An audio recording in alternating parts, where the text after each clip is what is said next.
I really don't like making these long talking videos.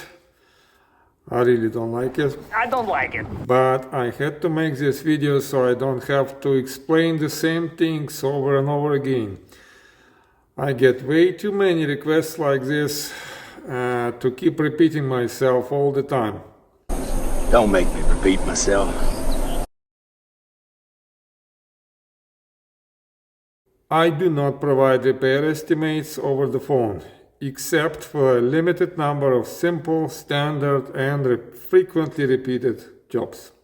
That's not because I am trying to be difficult, shady, or avoid giving you a number. It's because putting the price first in auto repair is like putting the cart in front of the horse. It is the wrong order of things, and if you try to repair a car with the same backwards approach, it's not going to drive well either. Frankly, a price-first approach is the wrong way to solve a technical problem. Quite often, the reason your car failed in the first place is because somewhere in its design or production or at the previous repair, the same approach was taken, cutting costs and choosing the cheapest solution instead of the best one. A very typical pattern I see very often is this. Someone is told that their car needs a certain work or certain new parts. Sometimes that comes with a quote, usually one the customer doesn't like because it seems too expensive or even shocking. I am shocked. I am shocked. That's what I mean. I am appalled. In other case, it would be just a suggestion from someone who may or may not actually understand what they are talking about. The next step is predictable. The consumer starts calling around looking for the cheapest quote. Because they think that shopping around for the lowest quote is the right way to save money. And this is where the first and most critical mistake is made. At that point, a consumer is no longer looking for a solution to a technical problem. Instead, they are looking for the cheapest promise to replace the specific part or perform a specific work they've been convinced will fix whatever problem they have, if not all the problems. In many cases, a consumer doesn't actually understand the nature of the issue or even whether that issue truly exists in the first place. It goes like this. I was told my car needs a head gasket. How much is it to replace?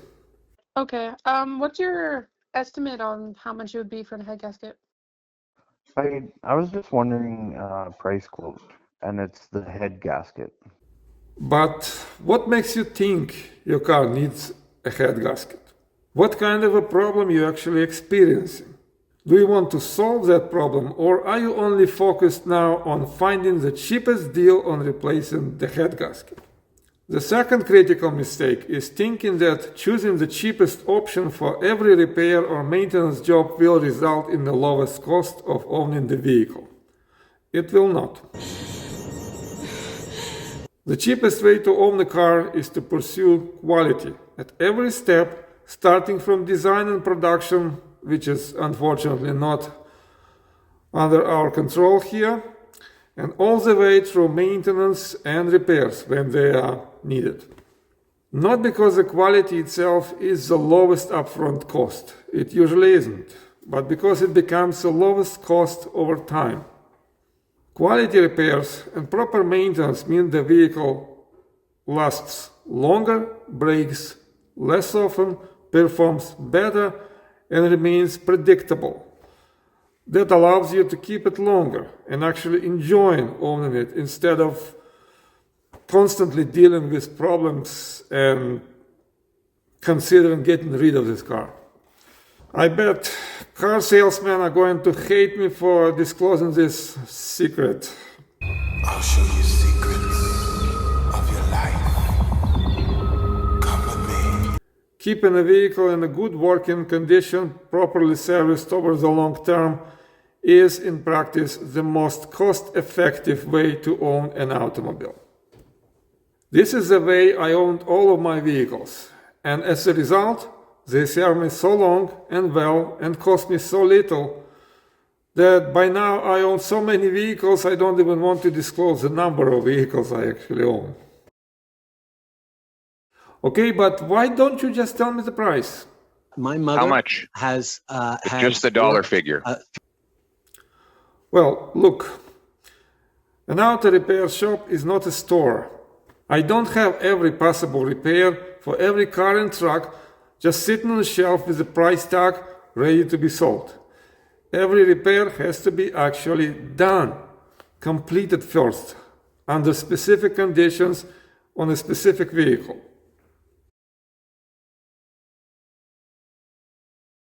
Modern vehicles are not simple mechanical devices anymore and haven't been for a long time.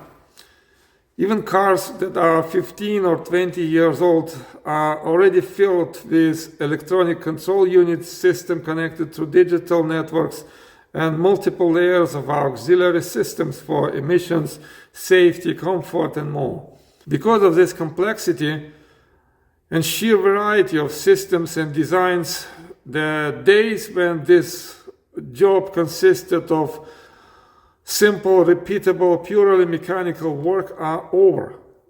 This is gone for good. What? It's gone. It's all gone. If someone wants to work in this field today, they cannot rely on accumulated experience from a set of familiar jobs that would cover most situations. There is simply no way for that to work anymore unless someone operates on a very narrowly specialized environment. Add on top of that the fact of the vehicle's condition, which can differ drastically even for vehicles of the same model and with the same age and mileage. That's what makes this work difficult, but even more difficult than doing that actual work is a task to estimate all the costs associated with a specific job in advance, in terms of parts, materials, tooling, and labor required to get that work done. Labor is the cost. Even my own labor is the cost for me. And anyone who had to pay a salary to an employee knows that labor is the cost. This cost is defined by time, effort, and skills of a person who performs that labor. If labor cost is not covered, labor sooner or later disappears. That's why you start hearing about lack of automotive technicians or shortage of automotive technicians. Now imagine that you have to say how much it will take for you to get a work done that you have never done before in your life. Or even if you had it done before once or twice, it was years ago, and since then you've done hundreds of other different jobs. Can you do that? See, that's what I am in fact tasked with every day. I need to guess how much it will take me to do a job that I don't know yet or don't remember how to do.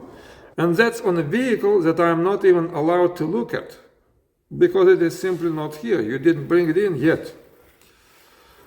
As if trying to guess that time without actually starting the job is too easy. Yeah, right. Somehow, I also need to know off the top of my head what other parts and materials will be needed for this or that job. And if my guess is wrong, I'll be financially punished. Guaranteed. Either by losing a potential customer if my guess turns out to be too high, or by covering extra time and expense by my own free labor and my own hard-earned money.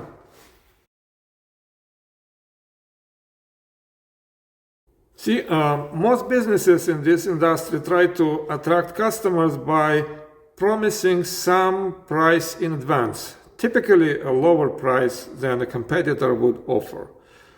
The truth is, almost any such promise of a price is essentially a guess. It is not an estimate in a strict sense of this word.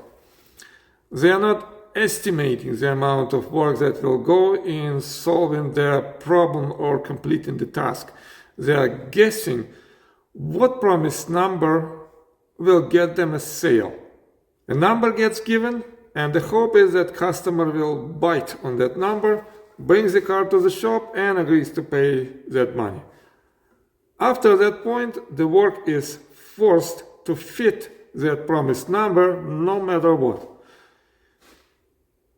You are lucky if the right price number gets achieved by someone working harder and longer than they planned to.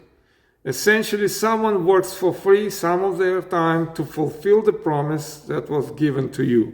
More often though, the promise gets achieved by cutting corners, sacrificing quality, and hiding problems instead of solving those problems.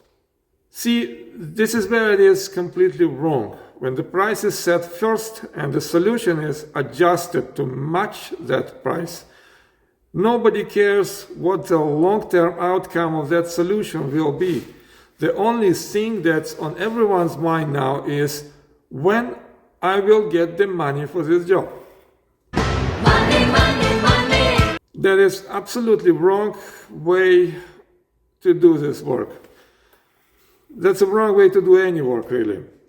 This is how the quality of work and pride of doing that work gets out of the picture completely.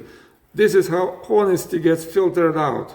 The sad reality is that too much of this industry is built around promises and numbers, while the actual purpose, which is fixing and maintaining automobiles properly, gets pushed into background or lost altogether. Just sell, sell, sell. Are we still working on cars here, or are we just making money by selling false promises? What are we doing here? I feel like automotive shops or automotive repair today is focused around one thing: sell, sell, sell. That's what can we sell. But are we in the sales business or are we in the service business? When did we stop waking up every morning to fix cars and take care of people, and we started selling things? That's the problem. I don't want to operate that way. I'm not selling repairs as predefined products at competitive prices. What I do here is technical work, and the goal of that work is to make sure that a complex machine operates correctly and efficiently. When it operates efficiently and reliably, that's when it is the cheapest for you to own this machine. So let me do the job for you in the proper order. First, please. Pretty please, with sugar on top. Bring your car to my shop. Don't try to squeeze some promise out of me while I haven't even seen your vehicle. Then tell me what your concerns are, what symptoms you have, what are you actually trying to fix, instead of telling me what part you want replaced. Let me verify that the problem actually exists in the first place and that it is serious enough to be worth fixing. There are plenty of shops out there that will nitpick the smallest issues just to make a sale. They will play on your lack of technical knowledge, presenting a minor imperfection as a serious problem that needs to be fixed right away. Houston, we have a problem. Most of the time they are not outright lying to you, but they are definitely overplaying the importance of it. Let me confirm that the part you want replaced will, or at least could, fix that problem that you're trying to get solved. And if it doesn't look like it will, let me diagnose and investigate the problem properly. I'm good at it. Well, nobody's perfect. And only then we can think and talk about the price of solving the problem. It is okay to have a limited budget. Billionaires are not coming to my shop, I'm pretty sure of that. Everyone else has a limited budget. I have a limited budget when I'm working on my cars too. You just have to understand that the tighter the budget is, the fewer options it will give you to choose from. And most likely they won't be the best options either. I also understand that you might be asking the price simply because you have no idea how much these things could cost in the first place. But you don't need asking me for that. There is a simple piece of advice. Ask ChatGPT or Copilot or Grok, whatever artificial intelligence thing you prefer to use. Just be realistic. Tell it that the average shop labor rate here is around $150 per hour, and that parts in Canada cost at least twice as much as they do in the US. Otherwise, AI will tell you what you want to hear, not what is close to reality. Once you have an idea about the budget, then within that established budget, I will help you to find a solution. Or I might tell you that there are no good solutions within that budget, only bad solutions. I'm wrapping up here. I hope you are still with me. I don't promise the lowest price. If you were told that I do, you were misled. My business is efficient. We can beat many estimates, that's true, but this is not the goal. I'm not trying to be the cheapest mechanic in town. What I do promise is the quality of my work, my advice, and my knowledge. And what I'm aiming for is to have the best repair shop in town. Okay, now just a few technical notes at the end. Like I said in the very beginning, there are still jobs that I can estimate without needing to see your vehicle. That mostly goes for regular maintenance work, brake jobs, and some simple, repeatable repairs on popular models. Just don't call my number and expect to hear an immediate answer on how much this or that will cost. We still need to check current parts and materials pricing and run some numbers before I can provide you an answer. That takes some time, and we can't just drop everything we're doing right away to give you an answer. Instead, we will take your VIN, write down what you need to get done, and get back to you later with some numbers or with some questions. Or we will tell you that you need to bring the vehicle in first. And in this case, we will send you a link to this very video. You can save your time by just texting us the VIN and the list of work you want done instead of calling my number. We love getting texts. I assure you we don't see texting as some sort of impolite communication. It is quite the opposite, actually. We prefer texting with customers for many reasons. One of the reasons is my terrible accent. And yes, we will always need the VIN to work out any estimates. That's how professional work is done. Amateurs go by make, model, and year. Professionals use the VIN.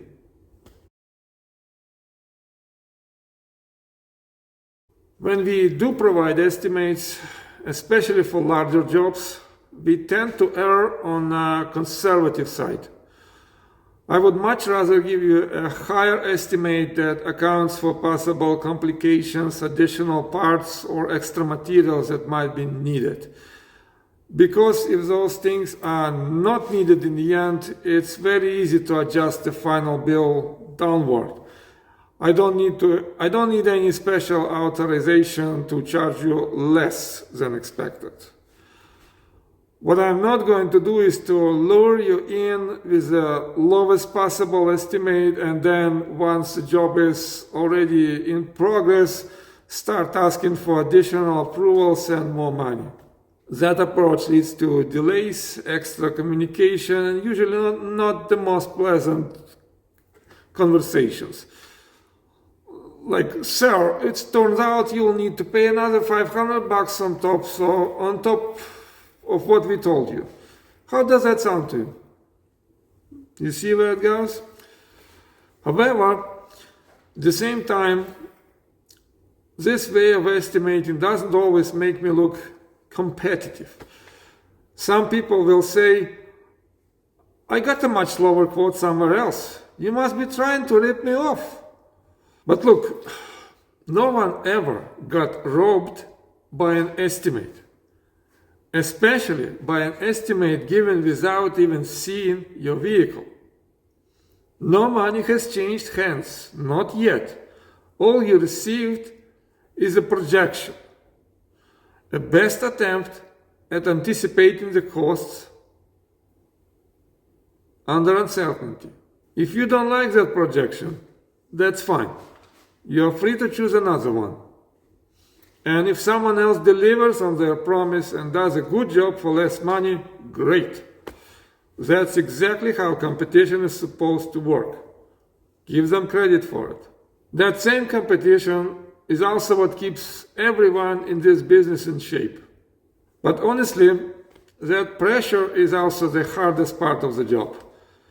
It's what often turns something that could be a great profession into something much more frustrating than it needs to be. Still, it's part of the reality of this business, and after more than 3 decades in it, I've learned to live with it. That's it for today. Thank you for your attention and for your patience if you made it all the way to the end of this video.